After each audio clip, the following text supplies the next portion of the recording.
الحمدللہ حمدن کثیرن والصلاة والسلام علی رسولہ الکریم وعلی آلہ واصحابہ اجمعین. وقال تبارک تعالی فی سورۃ البقرہ عن رمضان: فاعوذ باللہ من الشیطان الرجیم، بسم اللہ الرحمن الرحیم. یا ایھا الذین آمنوا کتب علیکم الصیام کما کتب علی الذین من قبلکم لعلکم تتقون ایاما معدودات فمن کان منکم مریضا او علی سفر فعدۃ من ایام اخر وعلی الذین یطیقونہ فدیۃ طعام مسکین فمن تطوع خیرا فهو خیر لہ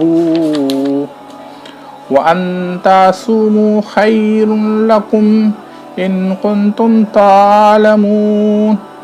شہر رمضان الذی انزل فیہ القرآن ھدی للناس وبینات من الھدی والفرقان فمن شہد منکم الشہر فلیصمہ ومن کان مریضا او علی سفر فعدۃ من ایام اخر یرید اللہ بکم الیسر ولا یرید بکم العسر. صدق اللہ العظیم. آپ کے سامنے رمضان سے متعلق آیات جو 183 سے 185 آیات کی تلاوت کی، جس میں رمضان سے اور روزے سے جڑے کل کی کل آیات ایک ہی جگہ پہ بیان ہوئی ہے. دراصل صوم عربی لفظ ہے جس کا مطلب روزہ ہوتا ہے. صوم بنا ہے عرب جاہلیت کا زمانے میں، عرب میں جہالت کے زمانے میں عربوں کا جو پیشہ تھا وہ دو ہی پیشہ تھا، یا تو تجارت کرنا، دوسرا یا قبائل یا قافلوں کو لوٹنا اور لوٹ جھپٹ کر مال حاصل کرنا. تو جس کے لیے ان کے لیے سب سے مفید تر جو سواری تھی وہ گھوڑا چونکہ کافی تیز رفتار سے جاتا ہے اور تیزی سے اس کو گھمانے میں اور بھاگنے میں آسانی ہوتی ہے، تو اس لیے وہ اونٹ کے بجائے وہ گھوڑے کا استعمال کرتے تھے. تو جس کے وجہ سے وہ گھوڑوں کو کافی اسٹرانگ بنانے کے لیے بھوکا پیاسا رکھتے تھے، دھوپ میں رکھتے تھے تاکہ وہ اسٹرانگ ہو جائے، اس لیے اس کو کہتے تھے سوم سوم سوم. یہیں سے یہ لفظ جو ہے یہ سوم بنا سیام، تو یہاں سے وہ سوم بنا یعنی بھوکا پیاسا رکھتے تھے گھوڑے کی طرح. تو یہ جو 183 نمبر کی آیت ہے، اس آیت کے بارے میں آیا ہے کہ یا ایھا الذین آمنوا کتب علیکم الصیام کما کتب علی الذین من قبلکم لعلکم تتقون. یہ جو پہلی آیت ہے، اے ایمان والو تم پہ روزے فرض کیے گئے جیسا کہ تم سے پہلوں پہ فرض کیے گئے تھے. لعلکم تتقون، تاکہ تم تقوی حاصل کرو، تاکہ ڈرنے والے بنو. تو یہ جو سورہ ہے ایکچولی یہ رمضان کے متعلق نہیں ہے.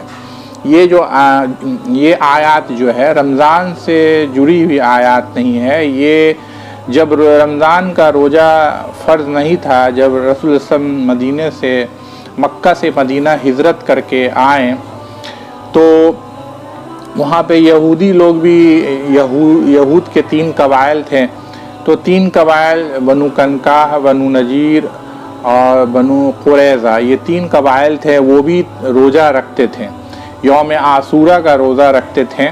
یعنی یوم عاشورہ کا روزہ وہ روزہ ہے کہ موسیٰ علیہ السلام نے بنی اسرائیل کو فرعون سے اس دن نجات دلائی تھی، تو وہ یوم عاشورہ کا روزہ رکھتے تھے۔ تو یہاں پہ ابھی جو ہے سورہ بقرہ میں جو بھی شرعی حکم جو آیا ہے وہ ابتدائی حکم ہے، اور ابتدا اور اس کا اختتام جو ہے وہ سورہ مائدہ میں ہوتا ہے۔ تو ابتدائی عبادات کے جو جیسے روزہ ہے، حج ہے، نماز ہے، زکوٰۃ ہے، اس کے سلسلے میں ابتدائی حکم آئے ہیں، تو اسی طرح یہ ابتدائی حکم روزے کے اس میں آئے ہیں۔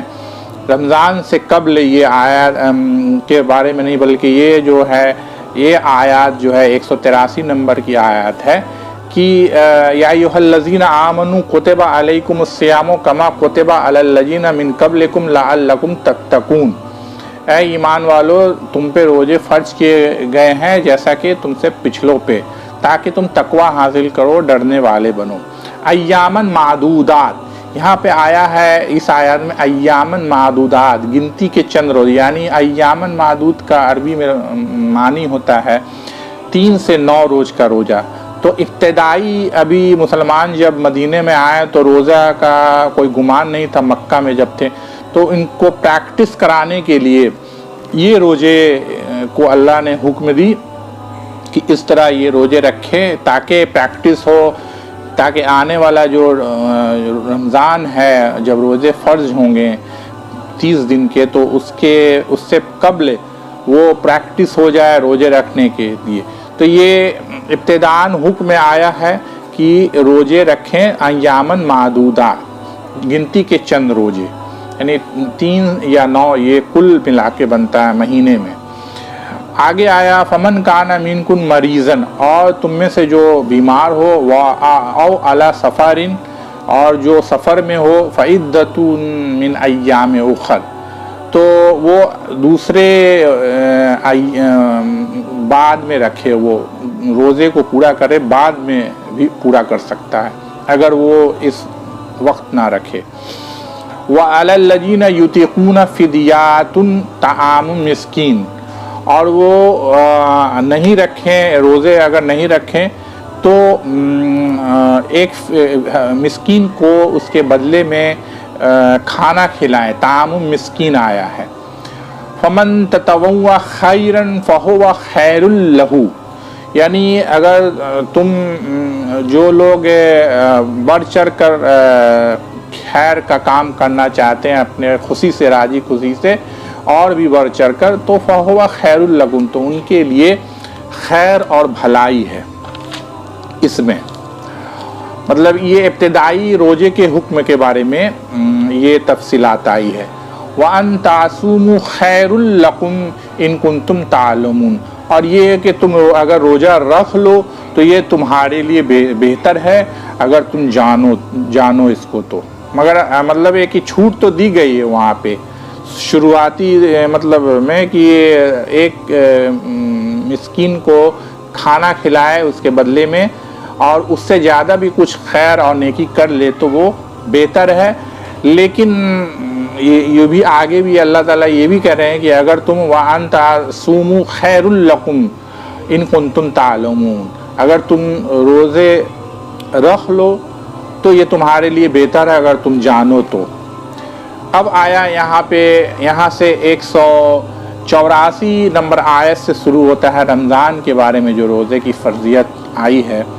شہر رمضان الذی انزل فیہ القرآن ھدی للناس وبینات من الھدی والفرقان، یعنی ہم نے اس رمضان کے مبارک مہینے میں قرآن کو اتارا۔ شہر رمضان الذی انزل فیہ القرآن، یعنی اس رمضان کے مہینے میں ہم نے اس قرآن کو اتارا ھدی للناس، تمام انسان کے بھلائی کے لیے، وبینات من الھدی والفرقان، اور یہ واضح کرتا ہے، دلیل کرتا ہے دلائل دیتا ہے ہدایت کی طرف، والفرقان اور حق اور باطل میں فرق پیدا کرتا ہے۔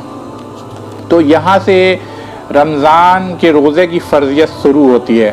یہ اس کے بارے میں اختلاف بھی ہے علماؤں کے بیچ، کیونکہ بہت سارے علماء اس پر اختلاف کرتے ہیں کہ وہ جو شروع میں آیت ہے کتب علیکم یا ایھا الذین آمنوا کتب علیکم الصیام کما کتب علی الذین من قبلکم لعلکم تتقون، تم پہ روزے فرض کیے گئے ہیں جیسے کہ تم سے پچھلوں پہ روزے فرض کیے گئے تاکہ تم تقوی حاصل کرو۔